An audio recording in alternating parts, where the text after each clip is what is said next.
God. All right, folks, we're back. So last time we ended talking about Lucasfilm, and today we're gonna start by talking about Lucasfilm. I was at my local library today, and you know what they had? Cool. They had a Chinese copy of Return of the Jedi.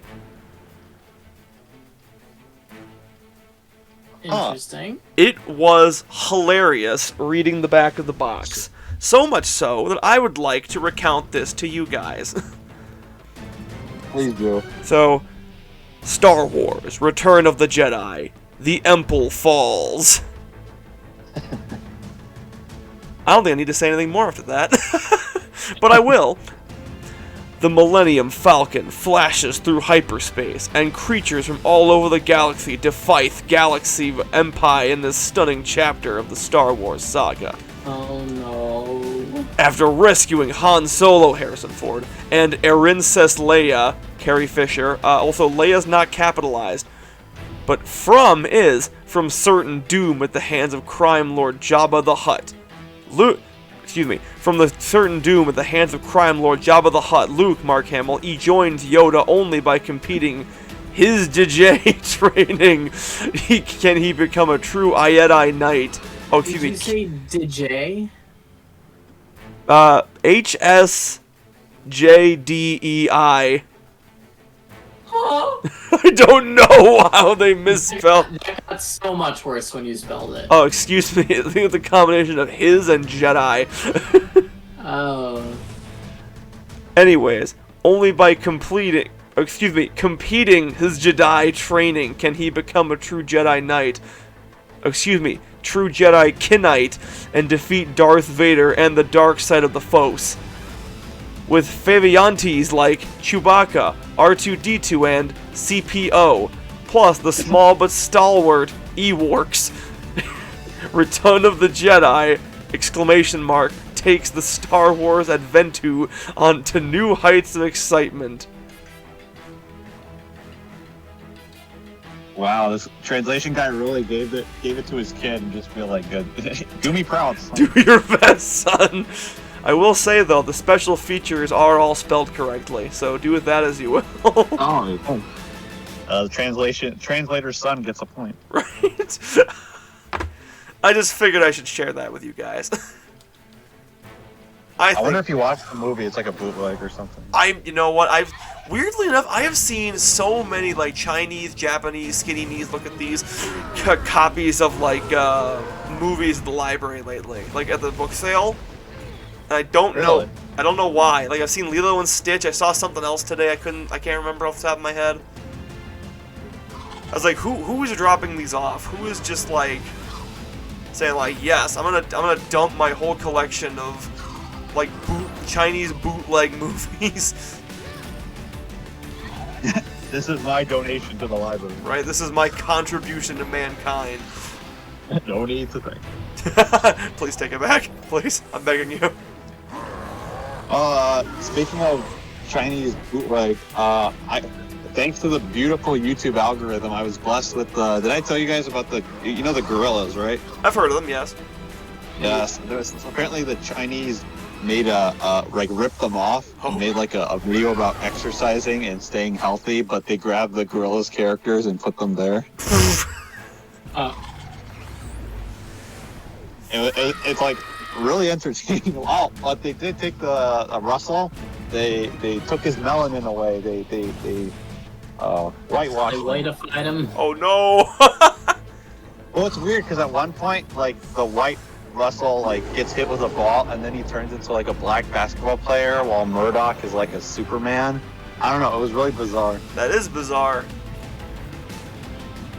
You know, it's funny you should mention that, Mike. One of my friends from college recently sent me this, like, Japanese commercial for, like, laundry detergent, where this girl stuffs her black boyfriend in the wash, and he comes out, like, Japanese. Oh, Jesus Christ. I'm not kidding. I wish I was kidding, but I'm not kidding. I was like, I want to meet the man who okayed this and have a long talk with him. Must have been some detergent, I guess. Yeah, right? It literally removed the pigment from his skin. I also love the Japanese commercials just being like the weirdest thing I've ever seen. Oh yeah, have you guys seen the original like Pokemon commercial? Well, with the bus driver flattening all 151 Pokemon. No. That's the one from America. The one from Japan is so much worse. What is it? It's essentially this like I want to say like preteen Japanese girl goes up to these old men and asking if they want a Pokemon battle with her. They say something I can't understand. I don't speak Japanese. And then she like goes like ah! And then like a Jigglypuff comes out of nowhere, and then like Poketuru Monsteru. Wait. What they do to her? Why she's like, I don't know. The old men did nothing to her. She just went ah! And then it was a Psyduck. A Psyduck showed up for some reason. Oh. He said to himself, "This looks like a job for me," and then he appeared out of nowhere, like a guardian angel. The way you're telling me this is like you're recounting a dream you had. It feels like a dream, honestly. This thing gives me serious Land of the Wombats energy. I do not use that phrase lightly. Land of the Wombats? What is that? I never tell you guys about that. First time hearing of it. Okay. Oh, you have not. I thought I would have at this point. Okay, so here's how it went. So, this is probably the most fucked up dream I've had within like recent memory. And so essentially what happened was, the dream went like this. So you guys know Buford from Phineas and Ferb, right? Yeah. So Yes. great start. I know. So essentially, for some reason he was the only one in this episode of Phineas and Ferb, and he finds this like digging machine, and he decides to drill into the earth, like just because. And after a while of digging, he's like, I have no idea where the fuck I am. He gets completely lost, which is terrifying to me. So he's like wandering around through just the earth, trying to figure out where he's going, and eventually he bores into a bores into just like a cavern, like it's an empty cavern. And this thing is pitch black and huge. The only thing you can see is at the very, very back, like the end of it. And you see the little light, and upon approaching it, he sees Invader Zim hunched over a little campfire like a gremlin, to which Zim then looks him dead in the eye and says, "Welcome to the land of the wombats," to which I woke up in a cold sweat. Oh. That is the stuff of nightmares. Ah. Ferb, I know what we're gonna do today. Let's go to the land of the wombat. If that ever became an episode, I would lose my shit. You should sue. Right? You ripped off my dream. No, that wasn't even that. You actually turns out you had a vision. Right? I was given the gift of prophecy. But for only that. But only for no, I can't figure out what I'm gonna do tomorrow, or winning lottery numbers. No, that is my gift of prophecy. What was the thing? I was watching recently a Family Guy clip in which I didn't even know was a thing that they all got superpowers or something. Oh yeah. But as Lois is listing them off, and she's like Chris's fire kinesis, or Peter's morphing into stuff, and then Meg's ability to grow her fingernails quite long. And she just grows out her fingernails and then just sighs. Yeah, that sounds about right. I wish I could have an oddly specific ability. Right. Like, that dude, that feller from My Hero Academia, whose head was literally like a Lego piece? No. I do not actually. That'll be me. That'll be me in the superhero world. You'll be Mr. Lego Man. I don't even have any powers. You just get like something like your head shaped like a Lego head and Lego brick, and that's it. I think this is I punch an MHA Lego head, and yep, there it is. That sounds about right. Spoiler alert: he's one of the main villains. That would be a hell of a twist. It'd also be a very disappointing twist, because, you know, Lego Man is not exactly the most interesting of villains. He's like, oh wait, you're the villain? Okay. Beats him up. Can I just say, I honestly was hoping that, like, Midoriya would be like a anime type Batman type deal, where he, like, uses his, like, wits and technology to beat, like, superhero people. What we got is fine, cool. but, like, it could have been so much more. That's actually what I thought, because they have like a spin-off, like My Hero Academia, like Vigilantes, and there's like a character that kind of exudes that energy, where all he does, he's like a normal guy, and just beats up people, but he's not the main character. It's just this other kid whose quirk is to like slide really fast off of surfaces. Interesting. But I was more interested in the other dude who was like literally like Japanese Batman. Yeah, I mean, like, when it really says something when your main character is getting upstaged by a guy with no powers.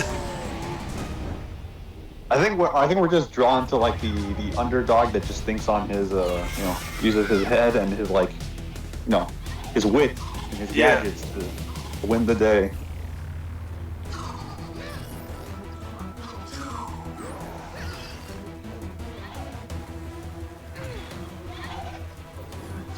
By the way, this reminds me. Did you guys hear that apparently they're gonna reboot Bakugan again? What? I did not. Yeah, They better not try and make another game. They are. Oh, you mean like a video game? Yeah, video game. Yeah. We don't know that, Chris. Probably a new will. series or like a full-on reboot? Full-on reboot. Apparently they're starting the whole new like like a physical game. Huh. And yeah, apparently, oh man, I think it's. I think they're doing away with attributes. What? Yeah. What's the point? Right. So apparently there's gonna be the gimmick is gonna be there's these cards that are like they each have 3 stats on them, but they're incomplete by themselves. You have to combine them with other cards in order to make them in order to modulate the stats.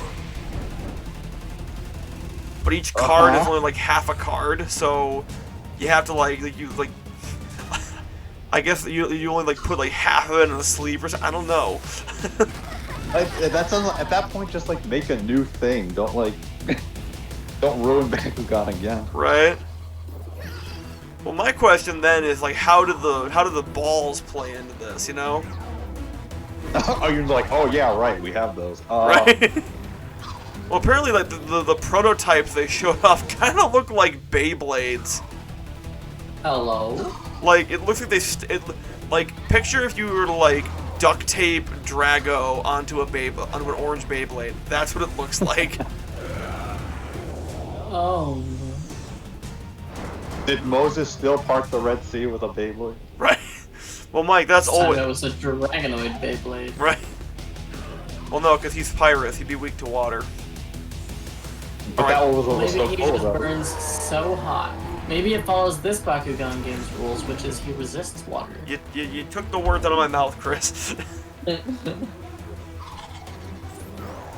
Me when I gotta light a match on some water to put it out.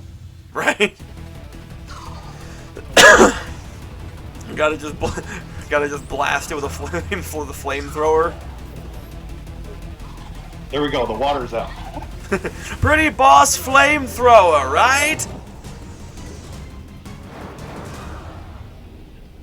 Was that Megamind? That was Puss in Boots. No, that was Jack Horner. Oh yeah. Actually, wait. I'm actually. The movie that you need to watch. Oh wait, but actually, I did. I am technically watching. I got 20 minutes of it left, but it's one of those family movies. So when everyone has to do stuff, we put a pin on it until we can reunite. Wait, what? You guys don't finish a movie in one sitting? Oh, typically no. Especially if my little sister's watching because she's got work, school the next day. When do you guys start it? Very late. What? If I may be one to propose a simple solution to that, Yeah. why not start it earlier then? Because Eric, we are fools. Hey, you said it, not me. Let it be known that was all you, Chucko. Hey, but based on everything I've seen, the animation looked great actually. Oh yeah, I am starting to understand the moves now. that movie is on Blu-ray now. Yeah, we're streaming it off Peacock. I heard it was on Peacock. One of my work friends said it was on there. Yeah, but you have to do the Peacock premium. Speaking of Peacock, can we take a peek about next time? Okay? Next time, all right. The transitions. Oh. Don't boo him. He tried his best. Hey, man.